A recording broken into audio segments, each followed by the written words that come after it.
1, setting up a first and goal at the 4-yard line.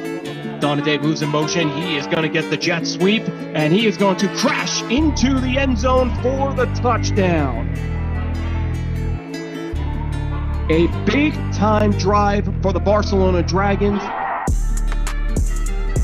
Bon dia, amigos. Estás escuchando al Barcelona Bad Boys podcast, part of the Fourth Down Fiasco podcast network. I am your host, Jordan Pryor. And as always, I ask that y'all rate us 5 stars on Spotify or Apple Podcasts, whichever platform you listen to us on.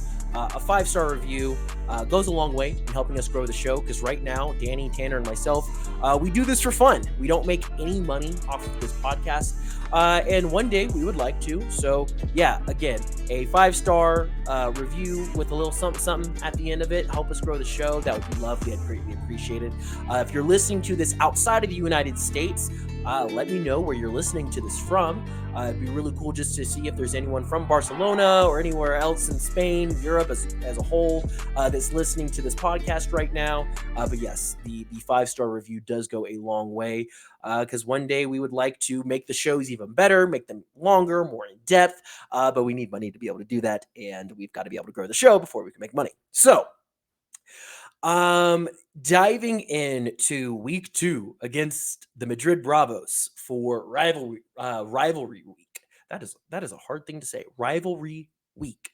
For lack of a better term, it was a shit show.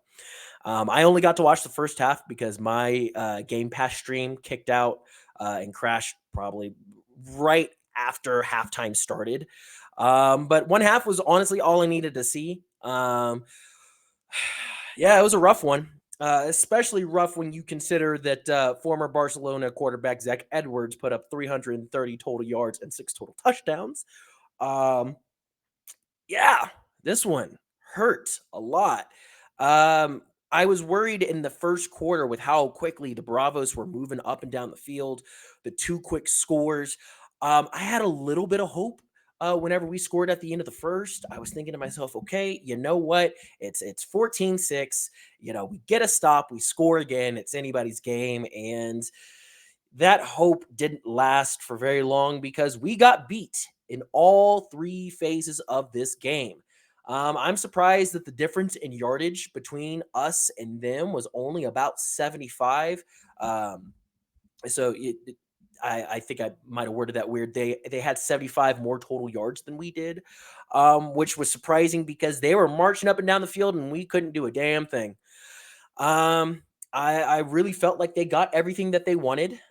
We couldn't make anything happen. They were more physical. They were better prepared. They were more crisp, less penalties. Just overall better team performance from the Madrid Bravos. So I will start this off with special teams because I sadly think that was the best of our 3 phases. And that includes the huge touchdown return that we gave up to Patterson. I still think that, and the missed extra points, I still think that this was our best phase. That Donadell had a pretty nice return himself for us. Unfortunately, aside from that, nothing really happened on this side of on that side of the ball. Again, our kicker cannot hit the broadside of a barn, but we'll get to that. We'll get there when we get there. Moving on to again, it just short recap of special teams. Moving on to offense, we couldn't move the ball for shit, and the few times that we did, we kept shooting ourselves in the foot. It was so frustrating. I felt like I was watching the Dallas Cowboys, where there were a couple of really good possessions where we did march down the field and, we're able to string together some completions and a couple of decent runs and, avoiding any fatal mistakes. And then, man, for whatever reason, it's like once we hit the 30-yard line, our offensive linemen forget what the snap count is. They forget where they're supposed to be. I mean, Levi Lewis was out there running for his life. It just anytime we would get even remotely close to scoring, he was having to run for his life, or we would get a offsides penalty or something, and we just kept shooting ourselves in the foot. I feel like overall offense was decent for us. But with the amount of, third and longs due to penalties and other things, I mean, we completed 4 of our 13 third downs. We converted on 4 of our 13 that is egregious. That is a crime against humanity. You cannot win football games if you cannot convert third downs. Okay? The play calling for the offense was super flat. I know that it's hard for us in the ELF to get stats and get stats on time. And I figured with us losing, I would at least wait until the stats came out. So that's why I'm recording this whenever I am. But I would be very curious on the advanced statistics end of this, what this would look like as far as pre-snap motion. Except for the one jet sweep play to Donadell, I didn't see any pre-snap motion. I didn't see any misdirection. I didn't see any play action. I didn't see anything other than handoff up the gut, throw a ball to outside. Handoff up the gut, throw a ball to outside. Coach Shelton, what was this coaching performance? I need to know.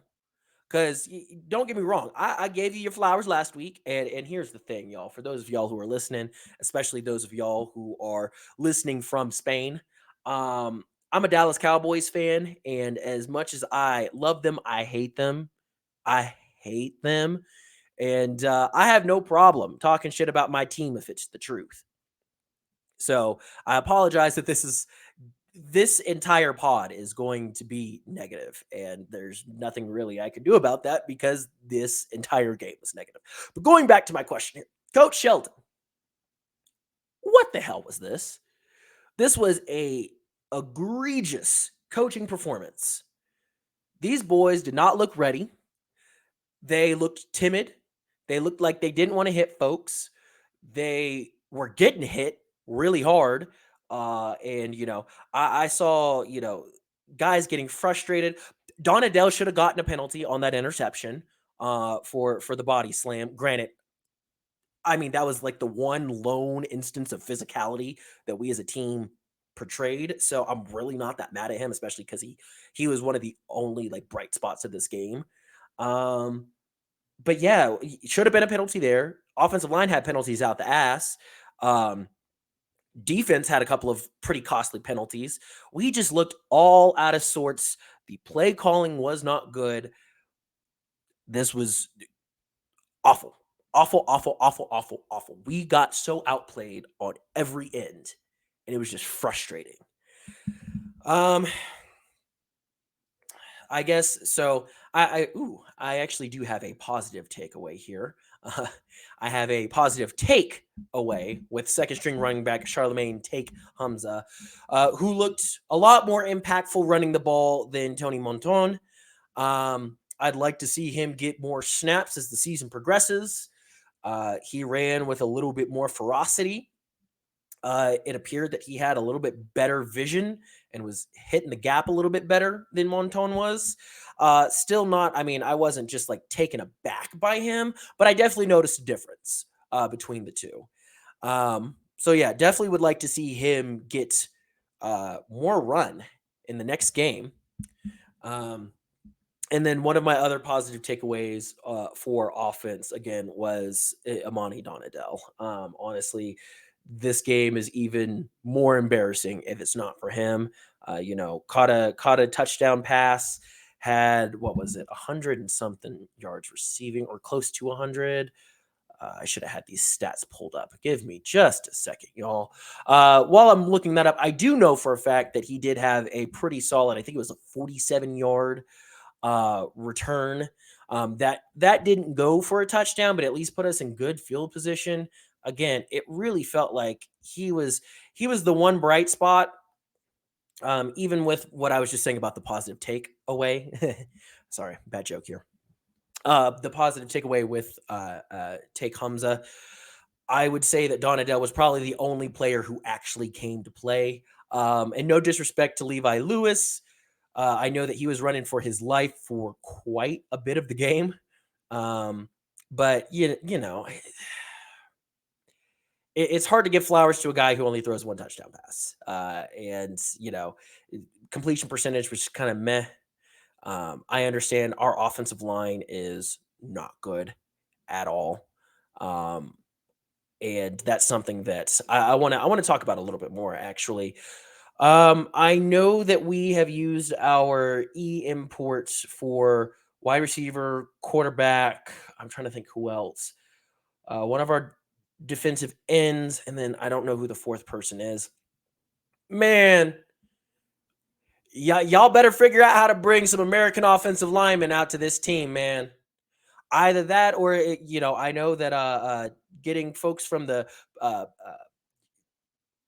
Pacific Islands and New Zealand and Australia and like that region over there. I know that those count as imports at least.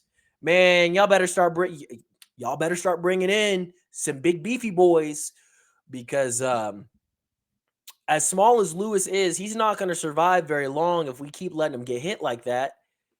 If he's constantly running for his life like that.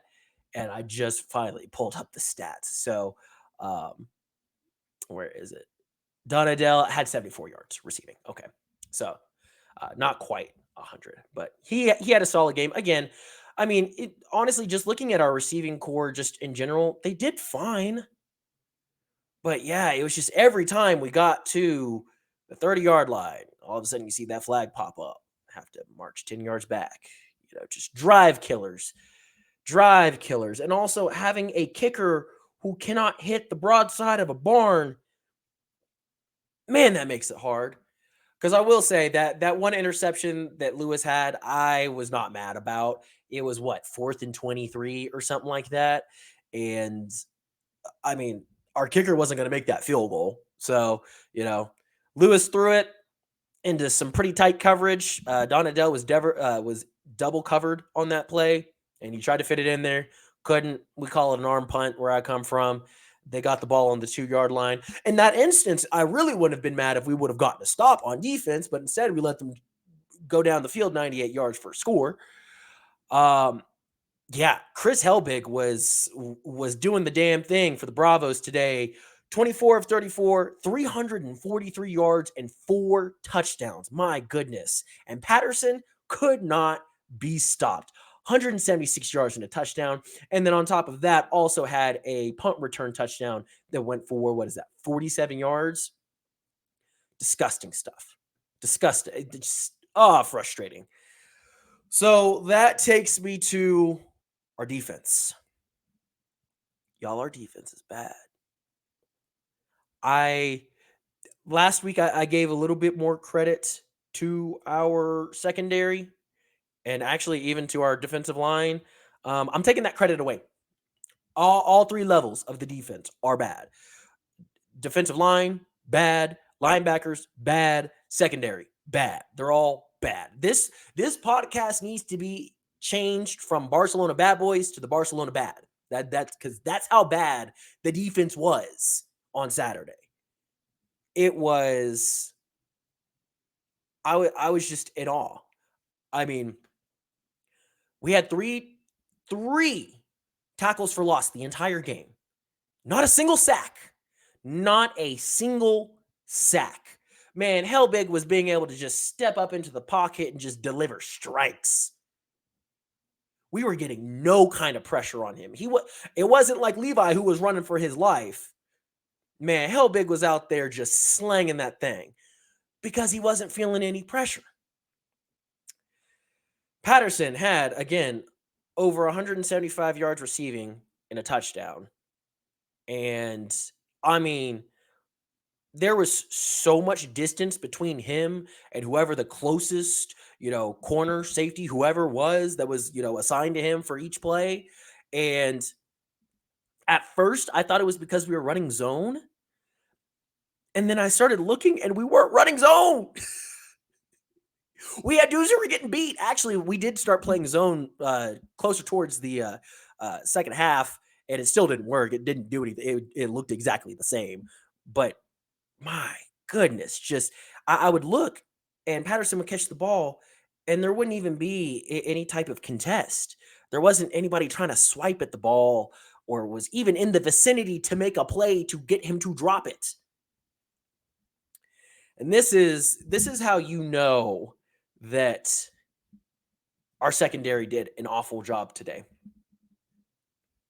Freja had 9 tackles, led the team with 9 tackles. Dominic Shelton had 6, which I believe puts him at 3rd or 4th on the team. It is never good when your secondary is the team leading tackler. And no situation is that good. That means they are getting past the first and second line of defense. And our big boys up front were not acting like big boys. They were getting pushed over, pushed around, ran through. 3 of our 5 top tackle getters were all from our secondary, which tells me, yes, that they are getting through the first 2 lines of defense. It also tells me that they're allowing a lot of things to get caught, which they did. 3 of our top 5 secondary. This game from start to finish was a disaster. And if you are a Barcelona fan, you have every right to be mad. I am. You have every right to be, especially those of you who've been following the team a lot longer than me. This is my second week. I'm already, man, week 2, and I'm already this mad, bro. You know what? I must have picked the Dallas Cowboys of the league because this is normally how I feel on the NFL stage. Man, they didn't even show up. That's what's so frustrating. Like, if Madrid's going to beat you, Madrid's going to beat you. That's fine.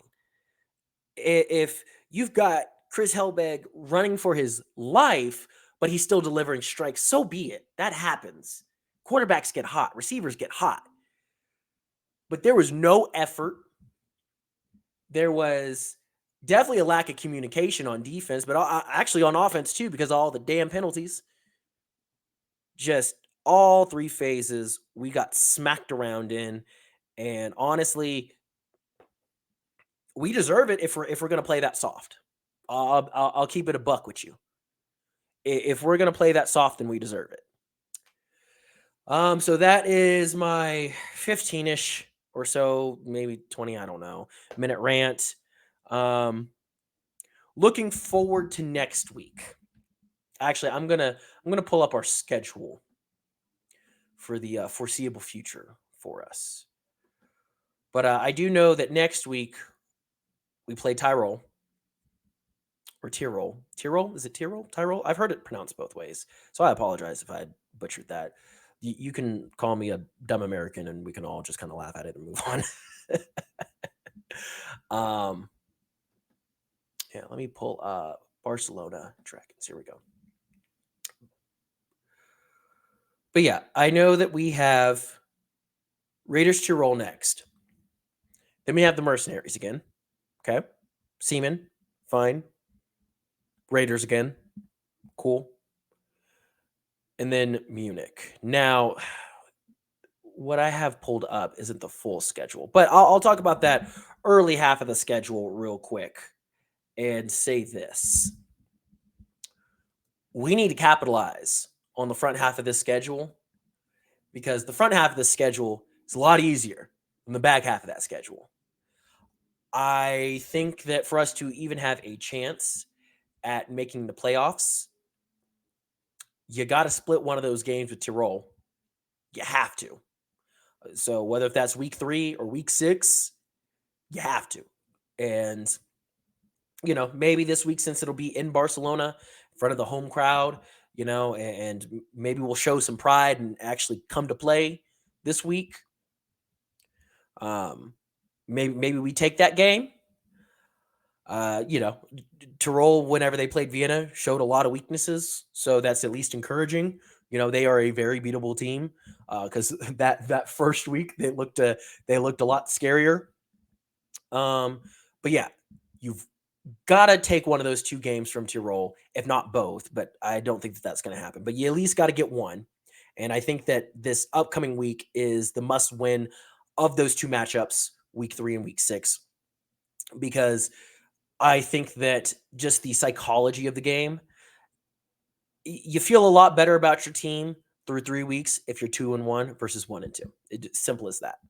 You need to be 2-1. You need to rack up wins early and get confidence. But then, yeah, week 4 against the Mercenaries, you got to win there. You got to go 2 for 2 against the Mercenaries. You know you can beat them. And week 4, at least it'll be at home in front of your own people. Week 5, you got Milano coming into town. The Seamen look like the most piss poor organization in all the ELF. Like bad. Definitely got to beat them. Yeah, week 6, Tirol. Week 7, Munich. They're probably going to beat us. And then, gosh, week 8, week 9, we have a bye. Week 10, week 11, we have a bye. Week 12, 13, 14. Anyways, this is how the rest of the second half of the schedule goes for us, though. Week 8, we play the Bravos again. Week 10, we play the Surge. Week 12, we play Munich again. Week 13, we play the Surge again. And then week 14, we finish with the Seamen. So you definitely got to beat the bad teams, i.e. the Seamen and the Mercenaries. You got to beat the semi-good teams in Tirol. I mean, after this past performance, I don't know how you plan on beating the Bravos, but you got to figure it out. You can't let them take both games. We're probably not going to beat the Surge. And then Munich, maybe you take one of those two. That is best way to get to the playoffs. And that's what it's going to take. So yeah, I get that it's a week by week thing. We'll see how they play against Tirol. Again, hopefully they come out swinging. Hopefully they play with some pride. And hopefully this time next week, we're doing a much happier pod. Again, I'm so sorry that this one's been negative, but there wasn't a whole lot of positive to talk about this past week. And, I'm not here to sugarcoat things, Hey, look, I've been to Europe a couple of times, and I can say this: y'all are blunt as hell over there, and so that tells me I ain't got to sugarcoat nothing. If we're bad, we're bad. If we're good, we're good. Week 1, we was alright, and we won, so that's cool. Week 2, we were ass. We were dog water. That was a piss poor performance. My coach would have made us run laps until he puked, which would have never happened. So that is the outlook for us. The front half of the schedule, especially matchups against Mercenaries, Seamen, and you got to steal one from Tirol. You got to steal one from Munich. That is your best chance at being able to get to the playoffs and having any chance of, winning it all, which is everyone's goal in the ELF. But yeah, I guess my last comments before I let y'all go is we've got to figure out something about our line, our O-line and D-line both, because I am a firm believer that football games are won in the trenches. It is a timeless strategy. If you have a good offensive line and good defensive line, everything else comes together. You're not guaranteed a championship if you're good at both, but you'll have a winning record. You'll make the playoffs. You'll give your team a shot every game. You gotta have good offensive and defensive line play. So again, I appreciate y'all for listening. This has been Jay Pryor, the Sports Guy, Jordan Pryor, part of the Fourth Down Fiasco Network. Saying so long. I will see y'all after next week, and hopefully next week we're in better spirits. Because if not, then I might go through all the whiskey that I have in my apartment. Until then, take care, friends.